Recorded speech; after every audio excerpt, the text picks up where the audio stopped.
Sorry লাইভটা কেটে গেল। যেটা বলছিলাম যে আমাদের বেশি ভালো আমাদের একটা আউটডোর হওয়ার কথা ছিল, আউটডোরের ট্রেল লঞ্চ। এখানে বৃষ্টির ভয়ে আমরা করতে পারলাম না। তখন সায়ন্তন বলে কি দাদা আমরা নেতাজি ইন্ডোর স্টেডিয়াম। আমি পাগল টাগল হয়ে গেছিস, নেতাজি ইন্ডোর স্টেডিয়ামে ক্যাপাসিটি জানিস 10 থেকে 14-15 হাজার হবে না হয়ে যাবে। যে কারণে ভিডিওটা বানানো যে ইতিমধ্যেই উই আর 80-85% সোল্ড আউট এবং আমাদের পার্সোনাল গেস্ট ছিল মানে টিম ক্রু সব মিলিয়ে 800 জনের মতো। মানে এমন হয়ে গেছে যে যেভাবে আমরা প্রিমিয়ার করছি না এভাবে আমরা দেখছি যে জায়গায় পৌঁছে গেছি। এখন আমরা আমাদের গেস্ট যারা স্পন্সার্স তাদেরকেও আমরা টিকিট দিতে পারছি না, যেভাবে টিকিটের ডিমান্ড এবং যেভাবে এই রঘু ডাকাতকে ঘিরে যে সেলিব্রেশনটা হচ্ছে। জাস্ট থ্যাংক ইউ বলতে চাইছি, বা থ্যাংক ইউ যথেষ্ট নয়, কারণ সবাই বলে না কি বাংলা ছবি। আমি সবসময় বিশ্বাস করি বাংলা ছবি ক্ষমতা আছে অনেকটা বড় হওয়ার। কিছুদিন আগে আমরা ধূমকেতু রিলিজ করেছিলাম হিন্দি আর সাউথে একটা বড় ছবির সামনে। তখন আমার বিশ্বাস ছিল যে বাংলা ছবি যদি ভালো হয় মানুষ বাংলা ছবিকে ফার্স্ট প্রায়োরিটি দেবে। এবারও আমার তাই বিশ্বাস কি ধূমকেতুর পর রঘু ডাকাত যেভাবে রিলিজ হচ্ছে, যেভাবে ভালোবাসা পাচ্ছে এখন অবধি, আর মনে হয় রঘু ডাকাতেও মানুষ পাশে থাকবে এবং ছবিটা আপনারা দেখবেন। কিন্তু তার আগে 20 তারিখ ভেরি স্পেশাল, কারণ বাংলা ছবি ইতিহাসে কোনো কিছু হয়নি। একটা সেলিব্রেশন, একটা উৎসব, তার মধ্যে আপনারা সাক্ষী হয়ে গেছেন। 80% টিকিট মানে অলমোস্ট 8-9,000 টিকিট সোল্ড আউট হয়ে গেছে।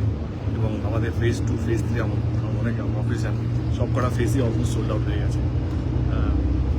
এটুকু বলবো কি থ্যাংক ইউ, মানে এতটা ভাবিনি এই কম দিনের মধ্যে। 4 দিন হয়েছে হয়তো আমরা যাওয়া থেকে টিকিটটা ছেড়েছি, এখন অলমোস্ট 8 দিন বাকি আছে। তার মধ্যে যেই রেসপন্সটা আমরা পাচ্ছি, থ্যাংক ইউ না বলে পারলাম। আর আমার ইচ্ছে ছিল ফ্রিতে বানানো টিকিটটা, ফ্রিতে, কিন্তু ডিস্ট্রিক্ট অ্যাপ থেকে বলা হলো কিনা ফ্রিতে একসঙ্গে অনেকগুলো ক্লিক হয়ে যায়, অনেক সময় হ্যাং হয়ে যায়, কিপ সাম মানি। তারপরে আমার হলো কি টাকাটা নিতে চাইছে না, টাকাতে কী করবো, মানে এইখান থেকে টাকা নিয়ে আমি I don't know what to say. তখনই মাথায় একটা আইডিয়া আছে যে যেই টেকনিশিয়ানরা যারা সারা জীবন তারা খাটে পরিশ্রম করে সিনেমার পিছনে একটা বড় অংশ, বড় সৈনিক তারা, এবং তারা কোনোদিন নাম পায় না। আমরা জানি যে আমাদের ডিওপি কারা, মানে কে ক্যামেরাম্যান, কিন্তু তার একটা বড় ডিপার্টমেন্ট আছে, light department, trolley department, costume designer আমরা জানি, কিন্তু তারও একটা ড্রেসের একটা বড় ডিপার্টমেন্ট, মেকআপ ডিপার্টমেন্ট, তারও একটা বড় হেয়ার ডিপার্টমেন্ট আছে, তার অ্যাসিস্ট্যান্ট আছে, এবং স্পট বয়স, প্রোডাকশন ছেলেরা।